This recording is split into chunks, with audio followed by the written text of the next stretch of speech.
श्री स्वामी समर्थ. आजच्या व्हिडिओमध्ये आपण अमावस्या संबंधीची माहिती जाणून घेणार आहोत. 16 मे रोजी म्हणजे शनिवारी आलेली आहे शनी अमावस्या आणि ह्याच दिवशी आहे शनी जयंती.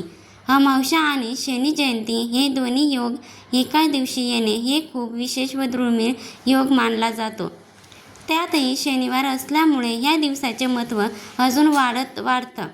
अनेक लोक या दिवशी शनिदेवाची पूजा करतात, दान धर्म करतात, पितरांसाठी कल्पना करतात आणि काही खास उपायसुद्धा करतात. कारण या दिवशी केलेल्या सात्विक सेवेचे फळ लवकरच मिळत असतं असं म्हटलं जातं. आता मी अमावस्या शनिवारी 16 मे 2026 रोजी पहाटे 5:11 सुरू झालेले आहे, तर ते उत्तर रात्री 1:31 संपणार आहे. आता उगवत्या तिथीनुसार शनिवारी अमावस्या तिथी साजरी होणार आहे. त्यामुळे ह्या दिवशी आपल्याला उपाय आणि सेवा या करायच्या आहेत. आता उपाय कोणते आहे हे मी उद्याच्या व्हिडिओमध्ये देणार आहे. तो व्हिडिओ देखील तुम्ही नक्की पहा. व्हिडिओ बघा, तशा पद्धतीने उपाय करा. त्याने निश्चितच तुमचे वास्तुदोष, पितृदोष दूर होण्यासाठी मदत मिळेल. आता शनिवारी अमावस्येला उठल्यापासून आपल्याला कुठले कामं करायचे आहे हेच आजच्या व्हिडिओच्या माध्यमातून सविस्तररित्या जाणून घेणार आहोत. त्यामुळे हा व्हिडिओ देखील शेवटपर्यंत ऐका आणि त्यानंतर जर तुम्हाला त्या बाबतीत काही शंका वाटली तर तुम्ही कमेंट करून विचारा. तर चला जाणून घेऊया. तर बघा, उद्या सगळ्यात अगोदर उठल्या आपल्याला एक काम करायचं आहे. ते आंघोळीच्या अगोदरही आपल्याला घरातली जे काही जाळे आहे ती काढून टाकायची आहे. जाळी जळमट अमावस्येच्या दिवशी झटकली जातात. त्यातली त्यात शनिवारच्या दिवशी तर आवर्जून झटकले जातात. तर उद्या शनिवार आहे आणि अमावस्या देखील आहे.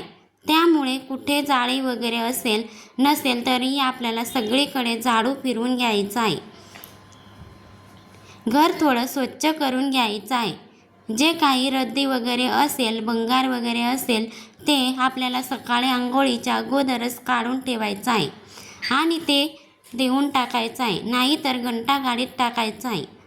त्यानंतर आपल्याला आंघोळ करायची आहे. आंघोळ करताना आंघोळीच्या पाण्यामध्ये आपल्याला काळे तीळ टाकायचे आहे. काळे तीळ टाकल्याने आपल्यातली जी काही निगेटिव्ह आहे किंवा कोणाची दृष्ट लागलेली असेल, वाईट बाधा असेल तर ती निघून जाण्यासाठी मदत मिळणार आहे. काळे तीळ हे अतिशय प्रभावीरित्या काम करत असतात. शनिदेवाची कृपा प्राप्त करण्यासाठी देखील काळे तीळ खूप महत्त्वाचे मानले जातात. त्यामुळे उद्या आंघोळीच्या पाण्यामध्ये काळे तीळ टाकायचे आहे. व्यतिरिक्त अमावस्येच्या दिवशी गंगा स्नानाला देखील विशेष महत्त्व आहे. पण आपण गंगेवर जाऊन स्नान करू शकत नाही. त्यामुळे आपण आपल्या घरच्या आंघोळीच्या पाण्यामध्ये जर 2 थेंब गंगाजलचे जल टाकले तर नदीवर जाऊन स्नान करण्याचं पुण्य आपल्या पदरी पडत असतं. त्यामुळे गंगाजल जर तुमच्या घरामध्ये असेल तर ते 2 थेंब तुम्हाला आंघोळीच्या पाण्यात टाकायचे आहे. त्यानंतर आंघोळ झाल्यानंतर आपल्याला आपल्या घरामध्ये गोमूत्र शिंपडायचं आहे. पण या गोमूत्रामध्ये थोडीशी हळद टाकायची आहे. हळद आणि गोमूत्र आहे ते सगळीकडे शिंपडायचं आहे. त्यानंतर आपली जी फरशी आहे ती जाड मीठ टाकून त्या पाण्याने आपल्याला पुसायची आहे. जाड मीठ म्हटलं तर निगेटिव्ह ऊर्जा काढण्याचं काम करत असतं. लहान मुलांची नजर देखील पूर्वी जाड मीठ आणि मोरीने काढली जायची हे तुम्हाला ठाऊक असेल. बऱ्याच घरामध्ये तशा पद्धतीने केलं जातं.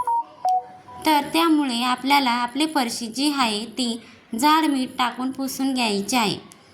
आपलं अंगण असेल तर त्या ठिकाणी देखील थोडं हळदीचे पाणी शिंपडायचं आहे आणि फरशी वगैरे बाहेर असेल तर ती मिठाच्या पाण्याने पुसून घ्यायची आहे. हे करून झाल्यानंतर उंबरठा देखील स्वच्छ करायचा आहे. त्याच पाण्याने आपल्याला उंबरठा स्वच्छ करून घ्यायचा. दरवाजा असेल तर तो देखील पुसून घ्यायचा आहे. त्यानंतर उंबरठ्यावर हळदीचे लेपन करायचं आणि आपल्या मुख्य दरवाजावर एक चौमुखी दिवा लावायचा बघा. दिवा लावताना त्यामध्ये तुम्ही मोहरीचे तेल टाकण्याचा प्रयत्न करा. मोहरीचे तेल नसेल तर साधे जे कुठलं तेल असेल ते तुम्ही टाका आणि त्यामध्ये थोडेसे काळे तीळ देखील आवर्जून टाका. अशा पद्धतीने एक चौमुखी दिवा आपल्याला मुख्य दरवाजावर लावायचा आहे. त्यानंतर अजून काही ठिकाणी आपल्याला दिवा हा लावायचा आहे. तर तो कुठे? तर तुळशी मातेजवळ आपल्याला एक दिवा लावायचा आहे. तुम्ही तुपाचा लावा, तेलाचा लावा, हरकत नाही, पण दिवा प्रज्वलित सकाळी करायचा आहे. सहसा आपण संध्याकाळच्या वेळी तुळशीजवळ दिवा लावतो, पण अमावस्येच्या दिवशी सकाळी देखील लावायचा आहे. त्यानंतर स्वयंपाकघर म्हटलं तर अन्नपूर्णा मातेचा त्या ठिकाणी वास असतो. त्यामुळे किचनमध्ये देखील आपल्याला एक दिवा लावायचा आहे. थोड्या वेळासाठी पेटता राहील इतकं जरी आपण त्यामध्ये तेल टाकलं तरी चालणार आहे. अगदी 10 ते 15 मिनिट जरी दिवा प्रज्वलित राहिला तरी चालणार आहे. पण दिवा मात्र आपल्याला किचनमध्ये लावायचाच आहे. आपल्या देवघरात जवळ देखील दिवा लावायचा आहे. अर्थात पूजेच्या वेळेस आपण तो दिवा लावणारच आहोत. पण पूजेला थोडासा वेळ असेल तर अगोदर देवाजवळ दिवा लावून घ्यायचा. त्यानंतर तुम्हाला जेव्हा वेळ मिळणार आहे तेव्हा तुम्ही लवकरात लवकर पूजा करण्याचा प्रयत्न करा. आता हे सगळं करून झाल्यानंतर काही ठिकाणी आपल्याला स्वस्तिक देखील काढायचं आहे. तर पहिला स्वस्तिक आपल्या मुख्य दरवाजावर येणार आहे.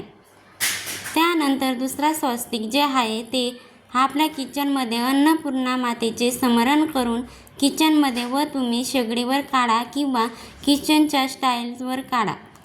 पण स्वस्तिक आपल्याला किचनमध्ये हे काढायचं आहे. त्याची देखील हळदी कुंकू वाहून पूजा करायची आहे. त्यानंतर तिसरा स्वस्तिक येतं ते तुळशी मातेजवळ आहे. ते आपल्या देवघरात जवळ आहे आणि 5 स्वस्तिक असणार आहे. ते तुमच्या तिजोरीच्या तिथे तुम्ही महत्त्वाचे कागदपत्र वगैरे ठेवतात त्या ठिकाणी तुम्हाला एक स्वस्तिक काढायचं आहे. हे स्वस्तिक हळदी कुंकवानेच काढायचे आहेत. अशा पद्धतीने स्वस्तिक आपल्याला काढून घ्यायचे आहेत. आणि त्यानंतर आपल्या देवाची जेव्हा तुम्ही पूजा करणार आहात, शक्यतो सकाळी लवकरच करण्याचा प्रयत्न करा. पण तरी तुमच्या वेळेनुसार जेव्हा तुम्ही पूजा करणार आहात तेव्हा देवाची देखील आपल्याला स्वच्छता करून घ्यायची आहे. स्वच्छता म्हणजे काय? तर रोज आपण देवांना अंघोळ घालतो, पण अमावस्येच्या दिवशी घरातलं सगळं सामान बाहेर काढायचं. जसं की पुस्तक आहे, विविध प्रकारचे ग्रंथ आहेत, ते सगळे काढायचे आहेत, झटकायचे आणि देवघर देखील स्वच्छ करून घ्यायचं.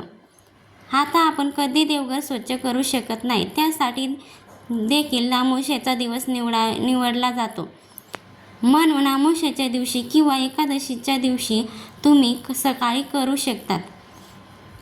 पण शक्यतो अमावस्येच्या दिवशी देवघर स्वच्छ करावं. त्यामुळे तुम्हाला देवघर स्वच्छ करायचं असेल तर शनिवारी लवकर ते करून घ्यायचं आहे. आणि त्यानंतर पुन्हा एकदा शांतपणे देवांना हळद लावून अंघोळ घालायची आहे. अंघोळ झाल्यानंतर देवांना त्यांच्या जागी ठेवून द्यायचं आहे आणि तुमची जी काही पूजा आहे ती तुम्हाला करायची आहे. आता पूजामध्ये लक्ष्मी प्राप्तीच्या सेवा अमावस्येच्या दिवशी केल्या जातात. त्यामध्ये प्रामुख्याने श्रीसूक्त आहे, कुंकुमार्च आहे, श्रीयंत्र असेल तर त्यावर करा, देवीचा टाक असेल तर त्यावर करा. पण कुंकुमार्च उद्याच्या दिवशी आपल्याला करायचं आहे. काय व्यतिरिक्त लक्ष्मी मातेची जेवढी आपण सेवा करणार आहोत तेवढीच विष्णू भगवानाची देखील करायची आहे. त्यामुळे ओम नमो भगवते वासुदेवा ह्या मंत्राचा जप देखील घरामध्ये करायचा आहे. त्यासोबतच देवघरामध्ये एक तुपाचा दिवा लावायचा आहे आणि त्या दिव्याखाली आपल्याला थोडेसे काळे तीळ टाकायचे आहेत. दिवा लावताना आपण तुपाचा लावा, तेलाचा लावला तरी हरकत नाही, पण खाली थोडे काळे तीळ टाकायचे आहेत आणि त्यावर हा दिवा ठेवायचा आहे. अशा पद्धतीने हा दिवा तुम्ही देवघरामध्ये लावायचा आहे. आता हा दिवा शक्यतो तुम्ही अखंड स्वरूपात म्हणजे रात्रीपर्यंत तोच ते सेवेत राहील याची काळजी घ्यावी. अगदीच विझला तर हरकत नाही, पण शक्यतो विझणार नाही याची काळजी तुम्ही घ्या. आता किचन ओटा जिथे मांसाहार आणि शाकाहारी असे दोन्ही प्रकार बनले जातात, म्हणून अमावस्येच्या दिवशी आपल्याला आपला किचन ओटा स्वच्छ करणे आणि आपल्या गॅसची पूजा करणे तेवढीच महत्त्वाचे आहे. किचनच्या समोरच्या भिंतीला आवर्जून स्वस्तिकसुद्धा तुम्हाला काढायचं आहे. तुम्हाला तुमचा गॅससुद्धा स्वच्छ करून त्याची पूजा करायची आहे, कारण अर्थात इथे माता अन्नपूर्णाचा वास असतो. त्यानंतरचा पुढचा जो उपाय आहे तो घरातील नकारात्मकता काढून टाकण्यासाठीच आहे, जो की आपण अमावस्येच्या दिवशी करायचा आहे. तर आपलं जे टॉयलेट बाथरूम आहे तिथे सगळ्यात जास्त नकारात्मकता असते. त्यामुळे एका काचेच्या वाटीमध्ये आपल्याला खडा मीठ भरून ठेवायचं आहे. टॉयलेट आणि बाथरूममध्ये बघा, ते आपल्याला झाकण बंद करून ठेवायचं नाही, तर ते उघडंच ठेवायचं आहे. त्यानंतर पुढच्या शनिवारी मीठ आपल्याला पाण्यात टाकून द्यायचं आहे. त्या जागी तीच वाटी स्वच्छ धुवून पुसून पुन्हा त्यामध्ये मीठ भरून ठेवायचं आहे. असं आपल्याला सातत्याने करायचं आहे, जेणेकरून नकारात्मकता आपल्या घरामध्ये येणार नाही. आणि बघा, मीठ म्हटलं तर जंतुनाशकांना मारण्याचं काम देखील करत असतं. त्यामुळे आपल्याला टॉयलेट बाथरूममध्ये मीठ ठेवल्याने आपल्या आरोग्याच्या संबंधित जास्त तक्रारी आहे त्या देखील दूर होण्यासाठी मदत मिळणार आहे. तर हा देखील उपाय तुम्ही करून पहा.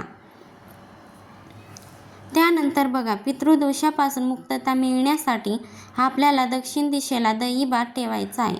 त्या बाबतीतला जो सविस्तर व्हिडिओ आहे तो लवकरच येईल, तो आवश्यक पहा. तर बघा, दक्षिण दिशेला आपल्याला कावळ्यांसाठी दही भात ठेवायचा आहे. अगदीच कावळा नाही आला, दुसरे कोणतेही पक्षी खाऊन गेले तर हरकत नाही. मनामध्ये कुठलीही शंका आणू नका, पण आपल्याला पक्ष्यांसाठी दही भात अशा पद्धतीने ठेवायचा आहे. त्यानंतर आपल्याला मुख्य दरवाजावरून देखील दही भाताचा उतारा करायचा आहे. व्यतिरिक्त नारळाचा उतारा देखील तुम्ही तुमच्या मुख्य दरवाजावरून करू शकतात. नारळाचा उतारा करताना त्यावर त्रिशूल काढायचा आहे. तुम्ही अष्टगंधाने काढू शकतात किंवा शेंदूरने काढू शकतात. अशा प्रकारे त्रिशूल काढल्यानंतर तो नारळ मुख्य दरवाजावरून 7 वेळेस फिरवायचा आहे आणि एखाद्या मोकळ्या ठिकाणी किंवा एखाद्या झाडाखाली तो तुम्हाला ठेवून द्यायचा आहे. फक्त तो कुणाला अपघात होणार नाही अशा ठिकाणी ठेवू नका, जेणेकरून त्याच्यावर कुणाचा पाय पडणार नाही, ओलांडू नाही अशा ठिकाणी तो नारळ ठेवायचा आहे. तुम्ही पुरेपूर प्रयत्न करा तर नारळाचा उतारा देखील तुम्ही उद्याच्या दिवशी करू शकतात. दर्श अमावस्या किंवा शनी अमावस्येच्या दिवशी कोहळा एक फळ आहे, जो एक तामसी वृत्ती असते. त्याच्यामध्ये इतर कुठल्याही प्रकारचा कोहळा तुम्ही तुमच्या घराला लावू शकता. घराच्या बाहेर तुम्ही बांधू शकता. आता फ्लॅट सिस्टीममध्ये असं होतं की घराच्या बाहेर अशा गोष्टी तुम्ही बांधू शकत नाही, मग तुम्ही घराच्या आत प्रवेशद्वारावर पण तुम्ही बांधू शकता. तुम्ही तुमच्या दुकानात पण बांधू शकता. आता कोहळा बांधताना कोहळा आधी दुकानातून आणावा, तो स्वच्छ साफ करावा, त्याच्यावर कुंकवाने स्वस्तिक काढावा. स्वस्तिक काढून ते देवासमोर ठेवावं. प्रार्थना करावी की माझ्या घरात येणारी कोणती वाईट शक्ती, वाईट बाधा असेल तर त्यापासून वस्तूंचे, माझ्या घराच्या कुटुंबाच्या रक्षण करा. त्यानंतर आपल्या पितरांसाठी पिंपळाच्या झाडाखाली देखील मोहरीच्या तेलाचा एक दिवा आवर्जून लावावा. त्या ठिकाणी बसून पितृसूक्त म्हणणं शक्य असेल तर पितृसूक्त म्हणावं किंवा ओम पितृदेवताय नमः असं म्हटलं तरी चालेल. पण पिंपळाच्या झाडाखाली एक दिवा आपल्याला लावायचाच आहे. त्यासोबतच शिवपिंडीवर देखील आपल्याला काळे तीळ अर्पण करायचे आहे. प्रदोष काळामध्ये शिवपिंडीवर काळे तीळ अर्पण करायचं शक्य असेल तर त्या ठिकाणी पंचमुखी दिवा बनवून तुम्ही घेऊन जा. त्यामध्ये मोहरीचे तेल टाका किंवा तिळाचे तेल टाका, पण अशा पद्धतीने एक पंचमुखी दिवा तुम्हाला भगवान शंकराच्या मंदिरात लावायचा आहे. तिथे बसून देखील तुम्हाला शिव मोहीम स्तोत्र म्हणायचा आहे. त्यासोबतच पितृसूक्त म्हणायचं आहे. बघा, जेव्हा आपण भगवान शिवाची आराधना करतो तेव्हा शनी महाराजांचा आशीर्वाद देखील आपल्याला प्राप्त होत असतो.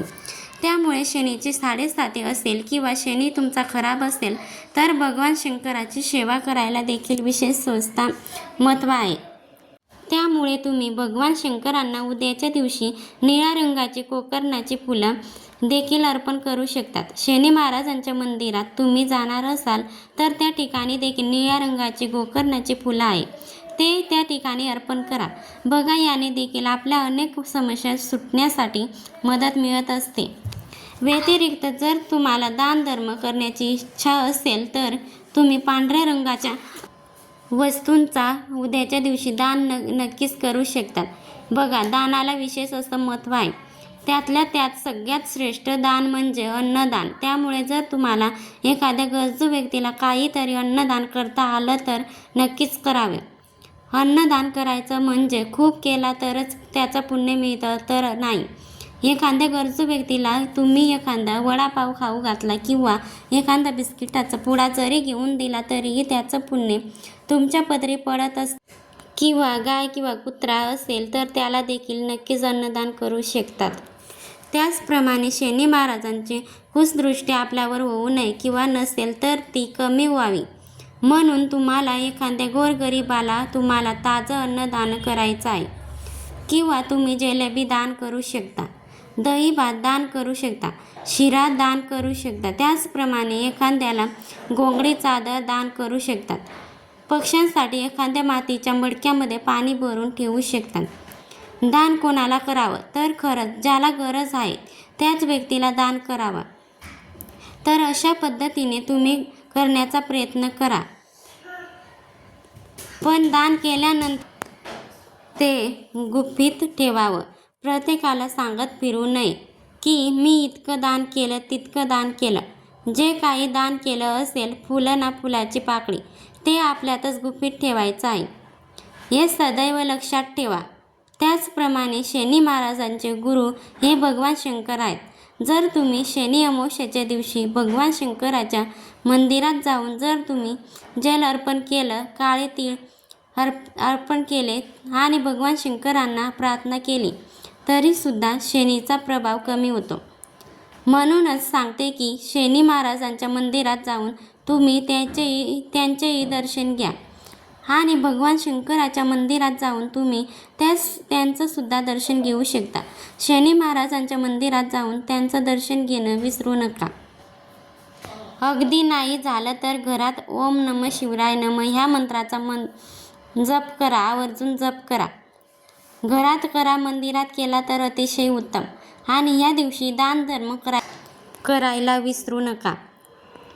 त्याचप्रमाणे शनी जयंती त्याच दिवशी शनी अमावस्या आहे म्हणून शनी महाराजांच्या मंदिरात जाऊन त्यांचं दर्शन घेणं, मारुतीरायाचं दर्शन घेणे तेवढाच महत्त्वाचं आहे. शनी अमावस्येच्या दिवशी शनी चालीचं आवर्जून पठण करावे, हे खूप महत्त्वाचं आहे. आणि त्याचबरोबर भीमरूपी महारुद्राचे मारुती स्तोत्रम आहे, ते सुद्धा आवर्जून पठण करावा. हनुमान चालीसा वाचायला विसरू नका. शनी अमावस्येच्या दिवशी शनी महाराजांना तेलाचं दान करायचं असतं, हे विसरू नका. बघा, तुमचं कर्म चांगले असेल तर तुमची भक्ती चांगली असेल तर तुम्हाला काही होणार नाही. 7.5च्या काळातही लोकांचं खूप कल्याण झालेलं आहे. कदाचित त्यांचे तेवढे कर्म चांगले असतील म्हणून 7.5 आहे तर घाबरून जाऊ नका. सगळं व्यवस्थित होतं. महाराजांची कृपा असल्यावर कधी काही आपल्याला कमी पडत नाही. तर हा माहितीपूर्ण व्हिडिओ कसा वाटला? व्हिडिओ आवडला असेल तर व्हिडिओला नक्की लाईक करा, शेअर करा व चॅनलला सबस्क्राईब करायला मात्र अजिबात विसरू नका. व्हिडिओ शेवटपर्यंत पाहिल्याबद्दल अगदी मनापासून तुमची खूप खूप आभारी आहे. श्री स्वामी समर्थ. धन्यवाद.